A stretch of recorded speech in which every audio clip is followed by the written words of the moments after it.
शिवभक्तांना खूप खूप नमस्कार। पुस्तकाने माणसाचे मस्तक सुधारते, पुस्तकाने माणसाचे मस्तक सुधारते आणि हे सुधारलेले मस्तक कोणाच्याही लाचारीने कोणापुढेही नतमस्तक होत नाही। क्रांतीची मशाल ही शिक्षणानेच पेटू शकते हे ओळखले ते क्रांती ज्योतीच्या सूर्याने। म्हणूनच प्रथम नमस्कार माझ्या त्या क्रांती सूर्याला ज्याने शिक्षणाची मुहूर्तमेढ रोवली, त्यामुळे माझ्या आई ताई शिकल्या व कुटुंब शिकत गेली। नमस्कार माझ्या त्या क्रांती ज्योती सावित्री माईला जिने आम्हा मुलींच्या शिक्षणासाठी अंगावर शेण माती दगड चिखल झेलले। नमस्कार माझा त्या महामानवाला ज्याने सांगितले शिक्षण हे वाघिणीचे दूध आहे जे पिल्यावर तो गुडगुडल्याशिवाय राहणार नाही। नमस्कार माझ्या या भारत भूमीला, तिच्या संस्कृतीला आणि तिच्या तेजाला। आज आपण छत्रपती शिवाजी महाराजांची 396वी जयंती मोठ्या उत्साहपूर्ण वातावरणात साजरी करीत आहोत। त्यासाठी मला माझ्या मायभूमीत बोलण्याची संधी दिल्याबद्दल आजच्या कार्यक्रमाचे नियोजक संयोजक यांचे मी मनापासून आभार व्यक्त करते व माझ्या विषयाला सुरुवात करते।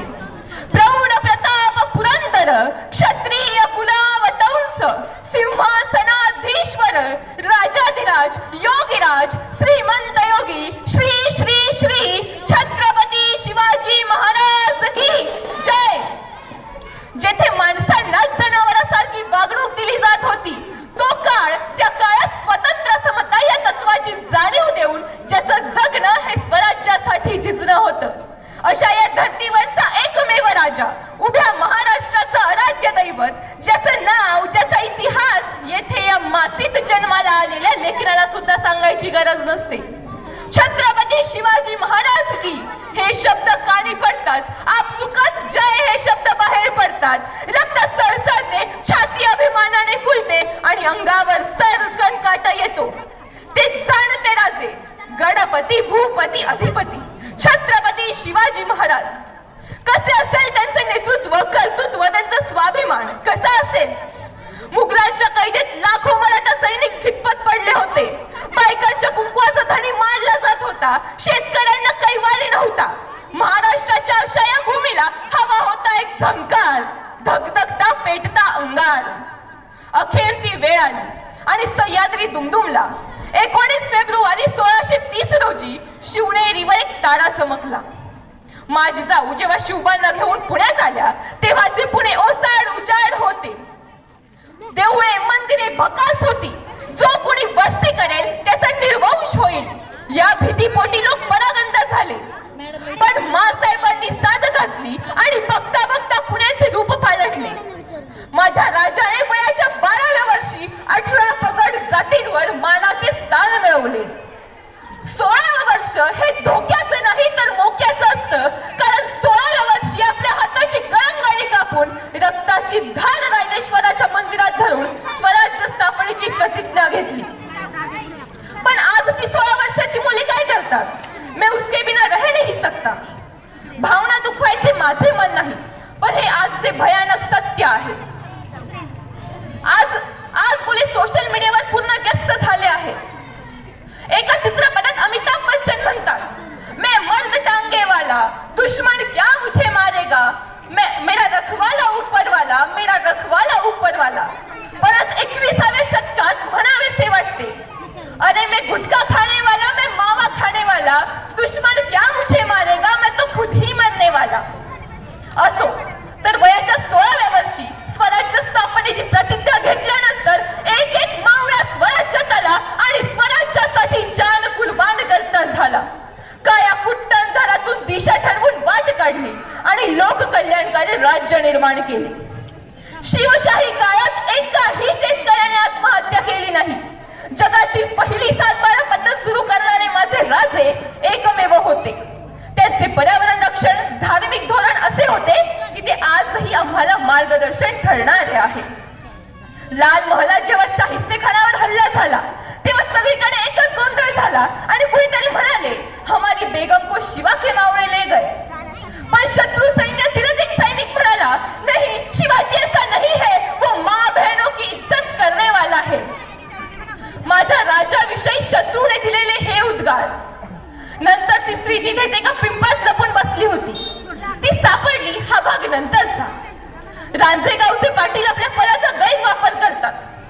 त्यांनी एका तरुणीवर अत्याचार केला ही बातमी महाराजांना समजताच लगेच त्यांनी रांजेगावच्या पाटलांचे हातपाय कलम करण्याची आज्ञा दिली. हे सर्व उदाहरण स्त्री सन्मानाचे प्रतीक आहे. जेव्हा रायगडावर जेव्हा प्रतापगडावर अफजल खानाला मरण आले तेव्हा त्याचा मृतदेह तेथेच टाकून न देता मुस्लिम पद्धतीने दफनविधी करणारे माझे राजे सर्व धर्म समभाव या तत्वाची शिकवण देतात. आज 70 ओलांडलेल्या त्यांच्या आई वडिलांनी आपल्या मुलांना संघर्ष शिकवला, परंतु तेच आई वडील आपल्या मुलांना संघर्ष का नाही शिकवत? आज मुलांना झाडावर चढून फळे तोडता येत नाही. आज मुले एसी मध्ये जन्माला येतात, मोबाईलवर गेम खेळतात आणि स्मार्ट टीव्हीवर अभ्यास करतात, परंतु शाळेत पायी जायची सुद्धा ताकद त्यांच्यामध्ये नसते. एकतर शरीराच्या काड्या असतात, नाहीतर अतिलठ्ठपणा. पण ज्या वेळेस वयाच्या 14व्या वर्षी शिवाजी महाराजांकडे जहांगीरी सोपवण्यात आली तेव्हा जिजामाता असं म्हटलं नाहीत की नाही हो, शिवबांना पेलवणार नाही. त्यांनी शिवबांना संघर्ष करायला शिकवला. आज शिवाजी महाराज हे मराठी माणसांसाठी तर अभिमानाची बाब आहेच, परंतु ते आंतरराष्ट्रीय कीर्तीचे राजे आणि जागतिक दर्जाचे योद्धे म्हणूनही ओळखले जातात. ब्रिटिश गव्हर्नर म्हणतो, जर शिवाजी महाराज अजून 10 वर्ष जगले असते तर आम्हाला हिंदुस्थानचा चेहरा सुद्धा पाहता आला नसता. इंग्लंडचे लॉर्ड माउंटबॅटन म्हणतात, जर शिवाजी महाराज हे इंग्लंडमध्ये जन्माला आले असते तर आम्ही पृथ्वीवरच काय पण परग्रहावरही राज्य केले असते. जेव्हा सातारा जिंकल्यानंतर त्यांची सून जेव्हा शिवरायांना नजराणा म्हणून देण्यात आणली होती तेव्हा छत्रपती शिवाजी महाराजांनी तिला आईचे स्थान दिले व साडी चोळी देऊन तिचा सन्मान केला. साताऱ्यामध्ये जेव्हा कर्मवीर भाऊराव पाटीलांनी रयत शिक्षण संस्थेची स्थापना केली व विद्यालयाला नाव दिले छत्रपती शिवाजी विद्यालय. बघता बघता पत्रके वाटली आणि एक धनवान व्यक्ती भाऊराव पाटलांकडे आली आणि म्हणाले, आम्ही तुम्हाला लागेल तेवढ्या पैशांची मदत करू, पण विद्यालयाचं नाव बदला. तेव्हा भाऊराव पाटील म्हणतात, आम्ही जी माणसे शिवाजी महाराजांना मानत नाही त्याला आम्ही मानत नाही. इतकी निष्ठावान आणि शिवरायांवर जीव ओवाळणारी माणसे होती. जेव्हा रायगडावर शिवरायांचे निधन झाले तेव्हा त्यांच्या निधनाची बातमी मुस्तफा खान याला कळाली. तो धावत पळत औरंगजेब बादशाहकडे गेला आणि म्हणाला, हुजूर बड़ी खुशी की खबर है, बोलो क्या हुआ? शिवा भोसला मर गया. तेच औरंगजेब शांत व स्तब्ध झाला. नमाज करण्याची चटई जमिनीवर अंथरली आणि म्हणाला, हे अल्लाह, तेरे जन्नत के दरवाजे खुले रखना. माँ बहनों की इज्जत करने वाला एक महान योद्धा शिवा भोसला तेरे पास आ रहा है. पूरे हिंदुस्तान को अपनी मुट्ठी में काबीज करने वाला शिवा को औरंगजेब सलाम करता है. हे उद्गार इथल्या जनतेचे नव्हे तर औरंगजेब सारख्या कट्टर शत्रूने माझ्या राजाविषयी दिले आहे. शिवाजी महाराज मृत्यूनंतर देखील शत्रूच्या मनात स्थान निर्माण करणारे माझे राजे आदर्श होते, आदर्श आहेत आणि आदर्शच राहतील.